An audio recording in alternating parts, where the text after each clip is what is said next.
और मी चालू करणार परत माझ्या सवयीप्रमाणे पॉवर. कुठून चालू करणार? पॉवर. आपल्याकडे एक म्हण आहे, वावर आहे तर इथं तसली पॉवर, त्याच्यामुळे वावरवाले पण लक्ष द्या. लक्षात आलं का? हा. सध्या ग्लोबल वॉर्मिंगमुळे शेती अवघड झाली. उगाच मला 50 एकर शेती आणि 20 एकर शेती आणि 40 एकर शेती म्हणत बसू नका. अगोदर ताट बसा. अपूर्वा काय ताट बसू ना. आता प्रॉब्लेम आज झाला की मला आणखी सगळ्यांची नावं माहित नाही. ती एकाच बेंचवर बसतात पण म्हणत नाही आपण लांब बसावं बाबा, थोडस स्पेस. एक तर गरम होईल. मीच आता उद्यापासून म्हटले ही फॉर्मल शर्ट वगैरे बंद करणार आहे. एवढा त्रास होईल नाही असं बांधून आणल्यासारखं.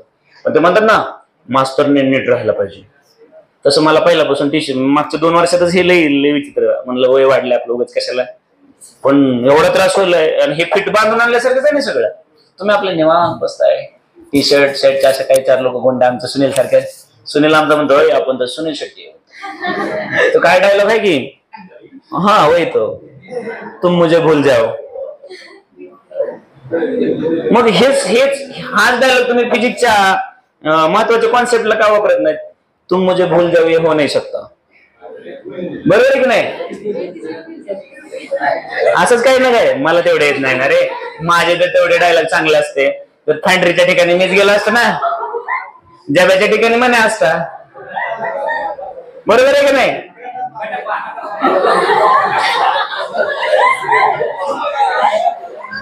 सिरियसली जर कटप्पाचा रोल माझ्याकडे आला असता नरसाळ्यांना तुमच्या समोर काय थांबलो असतो मी.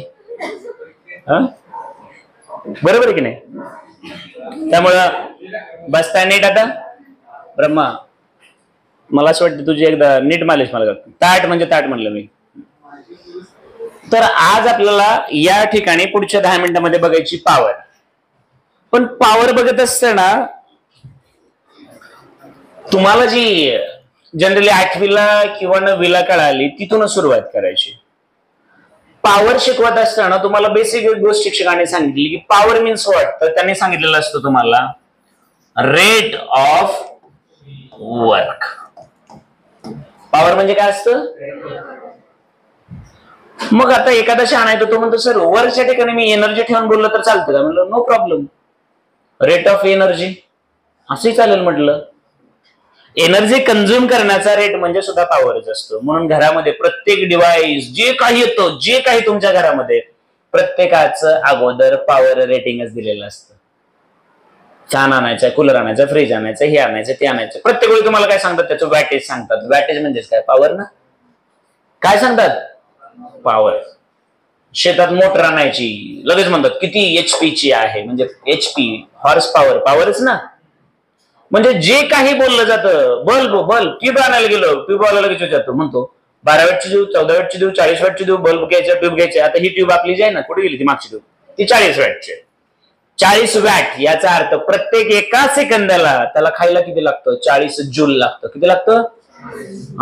40 जूल पर सेकंद. याला म्हणलेलं असतं जूल पर सेकंदला म्हणलेलं असतं वॅट. काय म्हणलेलं असतं? 40 वॅट आहे म्हणजे जूल पर. जर मला माझी ट्यूब एका सेकंदासाठी चालू ठेवायची असेल तर त्याला खायला किती घालावं लागतं? 40 जूल द्यावं लागतं. मग तुम्ही म्हणाल बापरे, आपल्या घरामध्ये आपण हिवाळ्यामध्ये पाणी गरम करायला एक वॉटर हीटर आणतोय, इमर्स्ड वॉटर हीटर बकेटमध्ये सोडतो बघा.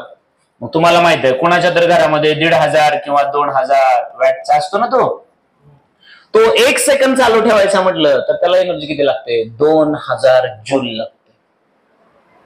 आता याच्या उलट बघूया, तुमच्या आमच्या शेतामध्ये मोटर असते. कुणाच्या शेतात कितीची मोटर आहे माहित असेल? कोणाच्या विहिरीवर? बरोबर, 5 ची आहे. 5 ची वैभव म्हणते 5 लिटरची मोटर आहे यांच्याकडे.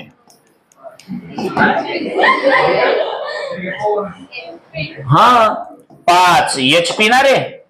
मग HP च्या ठिकाणी माहित आहे सगळ्यांना 1 HP म्हणजे असतो 746 वॅट. 1 HP म्हणजे किती? 746. आता वॅटच्या ठिकाणी मी ठेवणार जूल पर. आता 746 आमचं गणित लय भारी आहे म्हणून आम्ही म्हणलो कशाला त्याच्या भानगडीत 746 असतं आम्ही 750 म्हणतो. आता का केलं? नको नाही तर जाऊ दे. मग आता तुम्ही मला सांगा 746 गुणिले साय पंचे 23 ना रे, बरोबर आहे ना. म्हणजे अप्रॉक्सिमेटली मी जर याला असं म्हटलं 3750 म्हटलं तर चालेल का? यालाच आपल्या भाषेत म्हणतात 4,500 म्हणतात. किती म्हणतात? हाँ ऐसा, आप ऐसा समजो 3750. ठीक आहे. म्हणजे जर मला माझी मोटर 1 सेकंद चालू ठेवायची असेल, किती वेळ? 1 सेकंद, तर त्याला किती एनर्जी द्यावी लागेल एका सेकंदासाठी? एका सेकंदासाठी मला अप्रॉक्सिमेटली 4000च्या जवळजवळ एनर्जी द्यावी लागेल ना. मग बाळांनो, आम्ही शिकलेलो असतो असं. मग आता मुद्दा असा आहे की जर रेट ऑफ वर्क म्हणजेच कोण आहे? पॉवर आहे. कोण आहे? मग हे जर आम्ही मॅथ्स मध्ये मांडलं, पॉवरला पॉवर म्हटलं, पी ला पी म्हटलं, वर्कला वर्क म्हटलं, तर खाली टाइम घ्यावा लागेल ना. रेट याचा अर्थ डिव्हिजन मध्ये टाइम येईल ना. मग आता तुम्हाला माहिती आहे वर्क म्हणजेच लावलेला फोर्स आणि झालेलं डिवायडेड बाय. मग तुम्ही मला सांगा, तर साधी सोपी गोष्ट, इथपर्यंत सोबत आहात का? मग जर तुम्ही याला म्हणत असाल फोर्सला फोर्स ठेवलं, डिस्प्लेसमेंट डिवायडेड बाय टाइम, तर काय येतं रे बाबांनो? अरे displacement divided by time, velocity. म्हणजेच फोर्स इंटू वेलॉसिटी येईल ना रे. म्हणजेच पॉवरचा फॉर्म्युला असाही बनेल, असाही बनेल, असाही बनेल, असाही बनेल. बरोबर आहे की नाही? मग हे कशामध्ये चालू आहे? लिनियर मध्ये. आता हेच रोटेशन मध्ये असंच होईल ना रे. Since work W is power is equal to rate of work. बरोबर आहे का? पण रोटेशनल मधली power work force into displacement नसेल ना. काय असेल? टॉर्क. आणि डिस्प्लेसमेंटच्या ठिकाणी जोरात. टाइमच्या ठिकाणी काय? बीटा का? टाइमच ना. मग आता मला सांगा, टॉर्कला टॉर्क आणि इथलं म्हटलं थीटा डिवायडेड बाय टी, याला काय म्हणता रे? मग एवढा काय वेळ लावता रे तुम्ही? याला तुम्ही म्हणता अँग्युलर वेलॉसिटी. बरोबर आहे का नाही?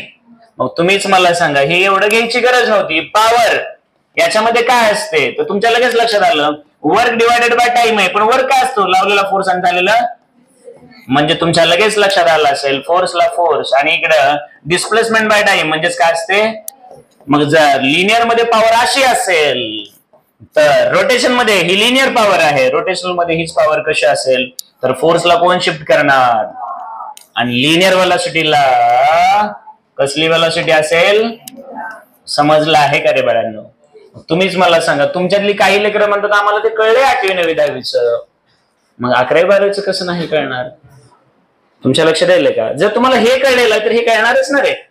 लक्षात आलं का? मग मला एवढंच म्हणायचंय की हे खरं खरं सोपं लक्षात यायलंय का? मग जर हे सगळं समजलं असेल बाळांनो, तर आपण आणखी 2 मिनिटाचा वेळ आहे.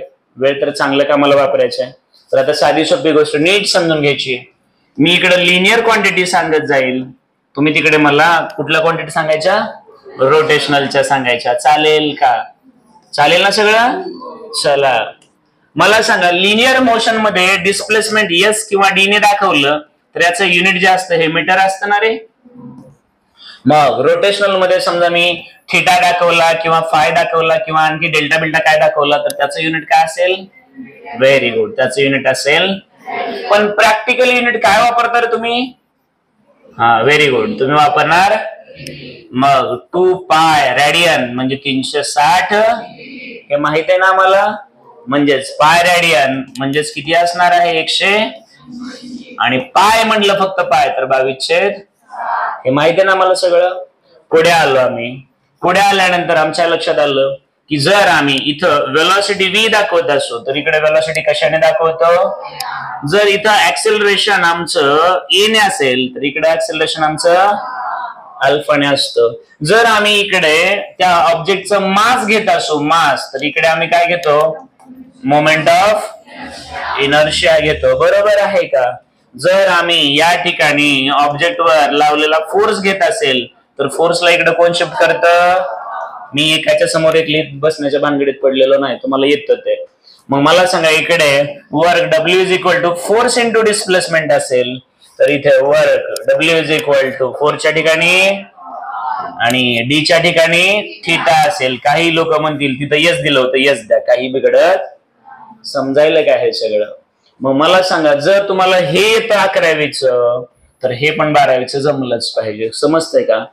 मग प्रॉब्लेम कसा काय विचारते. काही लोक त्याच्या पुढे जातात. काही लोक म्हणतात सर ते कायनेमॅटिकल इक्वेशन होतं ना, V square is equal to U square plus 2as वगैरे काहीतरी होतं ना, किंवा V is equal to V plus AT असं काहीतरी होतं ना, यू.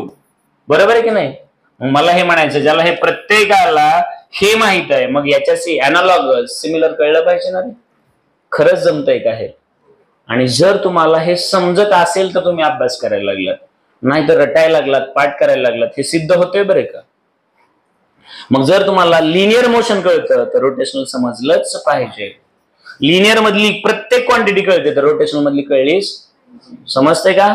मग जाता जाता मी जर तुम्हाला फक्त एक छोटासा जर क्वेश्चन विचारला, मी साधा सोपा क्वेश्चन विचारला तुम्हाला, नीट बघा. आता मी तुम्हाला साधा प्रश्न विचारला, मी म्हणलं थीटा इज इक्वल टू,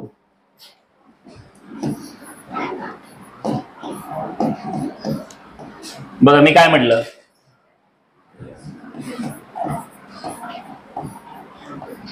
मी असं काहीतरी घेतलं.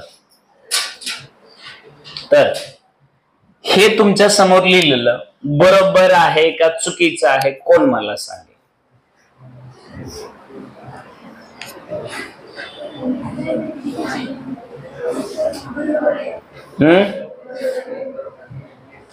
तुमच्या स्क्रीनवरती लिहिलेलं बरोबर आहे का चुकीचं आहे?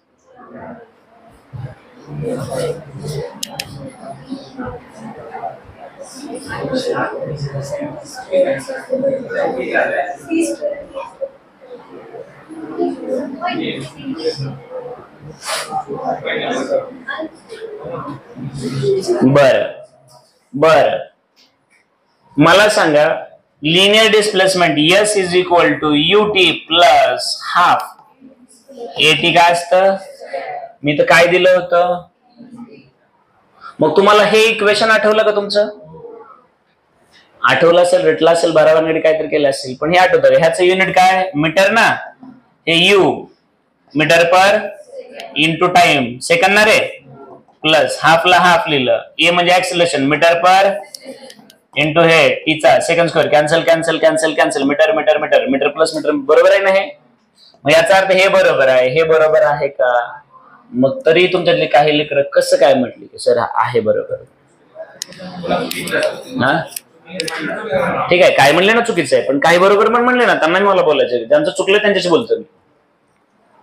मग तुम्हाला हे माहित आहे बरं, एस म्हणजे लिनियर डिस्प्लेसमेंट, त्याला शिफ्ट करणारा कोण आहे? Angular displacement. He initial linear velocity you, तर त्याला ओमेगा इनिशियल ला, टाइमला टाइम, प्लसला हाफला, लिनियर ऍक्सेलरेशनला मग टाइमचा स्क्वेअर आहे, तर इथं फक्त टाइम घेतला होता ना. कळायलंय का मी काय बोलतो? असो.